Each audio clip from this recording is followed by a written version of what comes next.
Hey everyone. Tesla has been unquestionably the most popular stock in the stock market in 2023. And so that has a lot of investors asking, where could Tesla stock be in 2024? So that's the question I'm going to answer in this video, looking at the company's recent performance, looking at its prospects over the next couple of years, and weighing them against the valuation to determine where I think Tesla's stock price could be in 1 year from now. So let's jump right in and take a look at these metrics. I want to thank the Motley Fool for sponsoring this video. Visit fool.com/Parkev for the 10 best stocks to buy now. So the first thing I wanted to look at is Tesla's financial summary over the last several quarters. And one of the things that stands out is the total automotive revenues of 19.62 billion was up by only 5% year over year. Now, this is a small increase for a company that's typically grown at a much faster rate. And Tesla says in its shareholder letter that it expects to grow production by 50% on a compound annual growth rate over several years. Now, it does say that sometimes the growth rate will be smaller and sometimes it will be larger, but overall, 50% is the number to consider, and a 5% rate was way less than that number. Now, the company did have planned production shutdowns in the third quarter to upgrade and facilitate better performance. So that could be one reason why automotive revenue only increased by 5%. But also, there's been a lot of stories coming out about slowing demand from consumers to purchase EVs. So that's something to keep in mind here. Another thing I noted here is the falling gross profit margin. So you could see from the third quarter of 2022, Tesla's gross profit margin was 25.1%, and that's fallen for 4 straight quarters to 17.9% in the most recent quarter.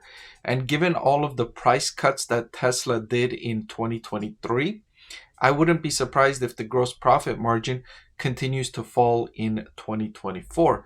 But that's nothing to be alarmed about if you're a Tesla stock investor, because the company is still expected to grow earnings per share despite falling profit margins. Let's continue. Operating profit margin too has been falling and at a faster rate than the gross profit margin. Operating profit margin fell from 17.2% to 16 to 11 to 9 and to 7.6% in the most recent quarter.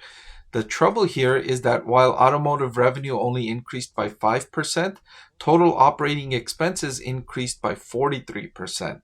So Tesla is increasing investments at the same time when top line revenue growth is slowing, and that's led to a decrease in operating profit margin. But again, let me remind you, earnings per share is expected to grow meaningfully in 2024 and in 2025. So despite these investments, the company is still expected to grow earnings per share.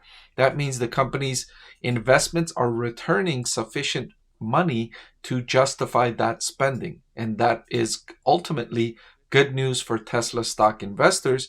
For a growth company, you want the company to find areas to invest in, because that investment is going to pay dividends later on down the line, right? The company is building capabilities, building technology, building innovation, and that pays off when the innovation is ready to be sold to market. So this is not necessarily bad news. This is just a look into what's happening at the company, right? So don't take it as, oh my goodness, we should panic. That's not the case here with Tesla. Ultimately, Tesla has done a good job in making sufficient return on its investment. The money that Tesla has spent has come back more than what it spent. So they have been very good with that. So if I was a Tesla stock investor, I would be wanting the company to find areas to invest in. Earlier, I highlighted that Tesla's earnings per share is expected to grow in 2024. Let me show you precisely by how much. So in fiscal year 2024, revenue, this is the revenue number, it's expected to grow at 20.4%, and earnings per share is expected to grow by 20.9% in 2024. In 2025, revenue is expected to grow by 22% and earnings per share at 29.9%.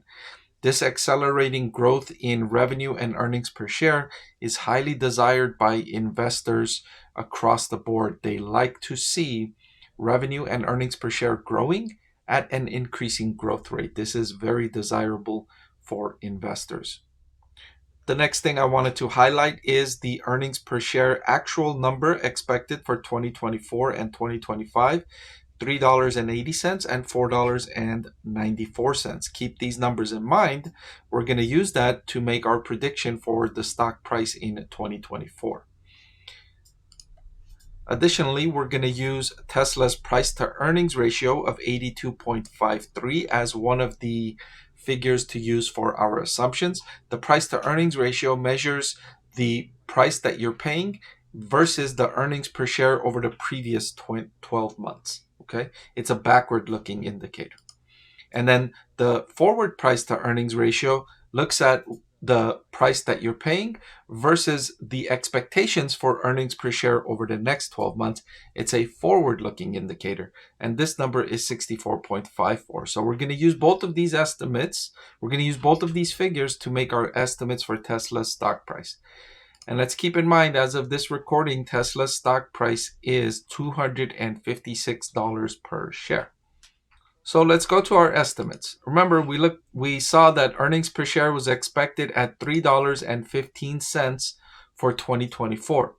If Tesla's stock price to earnings remains 82, then Tesla's estimated stock price by the end of 2024 would be $258.30.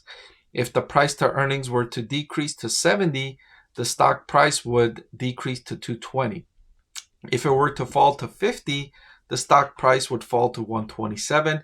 And if it were to fall to 40, the stock price would fall to 126. Okay, but that's a backward looking indicator. Let's see what Tesla's stock price could be if we use the price to earnings forward ratio. And so to look at the price to earnings forward ratio, we need to consider the earnings per share of 2025, because that's the earnings per share estimate that investors will be looking at in 2024, right? Because in 2024, the 1 year ahead would be 2025. So that estimate was $4.78. So if the forward PE ratio were to stay the same at 65, then the estimated stock price would be $310 per share in 2024. If the price to earnings forward were to fall to 50, the estimated stock price would be $239. If it were to fall to 40, the estimated stock price would be $191. If it were to fall to 25, the estimated stock price would be $119. So what stands out to me here is that most of these estimates for the stock price for 2024 are lower than where Tesla's stock price is now. However, given that Tesla's performance is expected to improve next year and the year after that, the valuation multiple, even though it's already rich, even though the price to earnings multiple, I mean, these are not cheap multiples, right? 82, 70, 65, 50. Even though it's already rich, if Tesla does execute on its plan and delivers the kind of revenue and earnings per share growth that analysts are expecting, then I think the multiple would be still at the higher end of the range, because the difficult part of Tesla's growth would be behind it. 2023 was a difficult year, with earnings per share decreasing and competition entering and all the price cuts. So this is a tough stock to value, but if I was to estimate where I think Tesla's stock price will be in 2024, I would estimate it would be somewhere between the higher end of all of these estimates. So between $239 per share and $310 per share. So between the higher end of all of these estimates, I would say, where Tesla's stock price would be. And if you consider that it is trading at a price of $256, then if it were to fall in somewhere in that range, that would suggest a opportunity of increase of about 10 to 20%. And while that might seem modest for Tesla's stock price, remember these are just averages. The actual stock price is probably going to be much more volatile, right? Much more jumps up and down than what I'm suggesting here in this video because it's a volatile stock. So there you have it. Those are the estimates using the figures that we used in the price to earnings, earnings per share estimates, and all of the assumptions that went into this valuation. If you liked the video you just saw and you want to see more just like it, please subscribe to the channel. I can't keep this channel free without the support of viewers like you. And if you're already subscribed, thank you, and I appreciate your support.